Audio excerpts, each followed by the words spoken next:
BPSC ने बिहार में हो रही शिक्षक भर्ती के संदर्भ में एक नया पब्लिक नोटिस जारी किया है।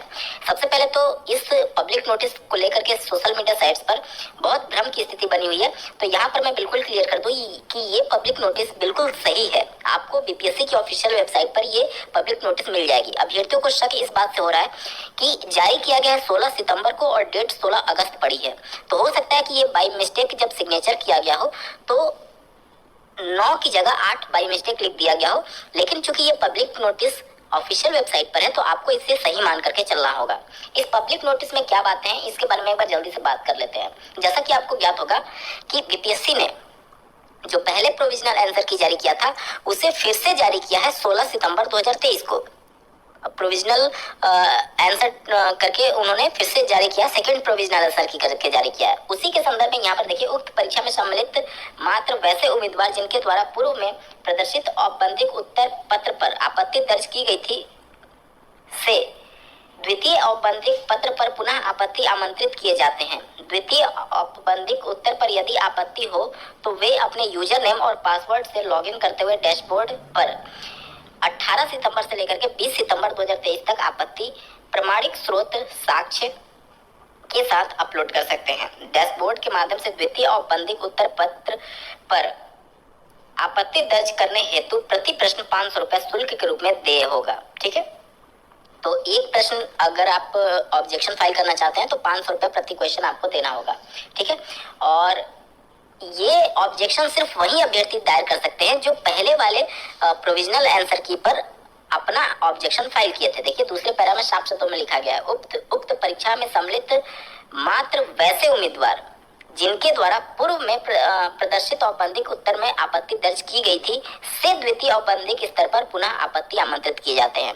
अब चूंकि पहली बार जब ये प्रोविजनल आंसर की जारी हुआ था तो उसमें आप देखेंगे कि कोई भी शुल्क नहीं रखा गया था, तो बहुत ज्यादा अभ्यर्थियों ने आपत्ति दर्ज कराई थी क्योंकि फ्री ऑफ कॉस्ट था।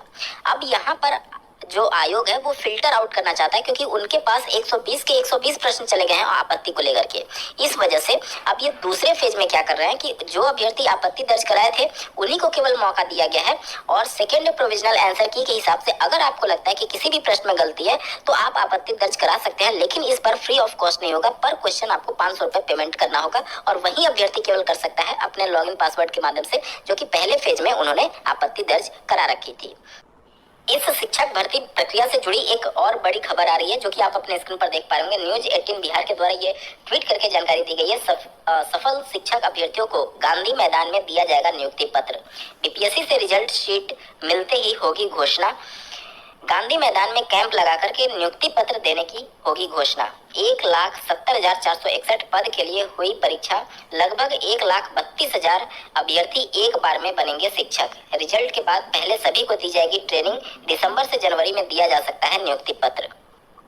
अब यहाँ पर आपके मन में सवाल आ सकता है कि जब पद 1,70,461 है तो फिर 1,32,000 को नियुक्ति पत्र देने की बात क्यों चल रही है। जैसा कि आपको ज्ञात होगा बीपीएससी ने जो आंकड़े प्रस्तुत किए थे उसके हिसाब से जो टीजीटी और पीजीटी यानी माध्यमिक और उच्च माध्यमिक में टोटल आवेदन थे वो टोटल सीट के बराबर भी नहीं थे। आयोग ने बाद में ये पब्लिक नोटिस जारी की कि हम 75% सीटों को एनी हाउ भरना चाहते हैं। अब 75% कैसे, वो या तो टोटल सीट का 75% होगा या फिर टोटल जितने कैंडिडेट क्वालिफाई करेंगे उनका 75% होगा। जो कम होगा उसी के हिसाब से सीटों को भरा जाएगा। जैसे मान लीजिए कि टोटल सीट मान लीजिए 10 है और उसमें आवेदन ही मान लीजिए कि 5 अभ्यर्थी की है, तो टोटल 10 का अगर आप 75% निकालेंगे तो 7.5 सीट होता है, लेकिन आवेदन ही जब 5 बंदे किए हुए हैं तो 7.5 सीट कैसे भर पाएंगे। तो इसीलिए उन्होंने कहा है कि या तो टोटल सीट का 75% या फिर टोटल जो अभ्यर्थी आवेदन किए हैं उसका 75%, जो भी कम होगा उसके हिसाब से सीटों को भरा जाएगा। अब यहाँ पर आप देखेंगे कि जो 75%, जो जाहिर सी बात है माध्यमिक और उच्च माध्यमिक में आवेदन की संख्या कम आई हुई है तो वो सीटें तो 100% श्योर है कि नहीं भरेंगी। इसके अलावा प्राइमरी में अधिकांश सीटें भरने की संभावना है। इस वजह से आपको देखने को लग रहा होगा कि 1,32,000 का आंकड़ा दिया जा रहा है। ठीक है, इसको लेकर के कंफ्यूज मत होइएगा। आप अपने जो आपका गोल है उस पर फोकस करिए और अपनी डॉक्यूमेंट वेरिफिकेशन की तैयारी रखिए। अगर आप प्राइमरी से संबंधित हैं और माध्यमिक और उच्च माध्यमिक में होंगे तो आपको तो डॉक्यूमेंट वेरिफिकेशन हो चुका होगा। ठीक है, इन सभी को लेकर के पॉजिटिव रहिए।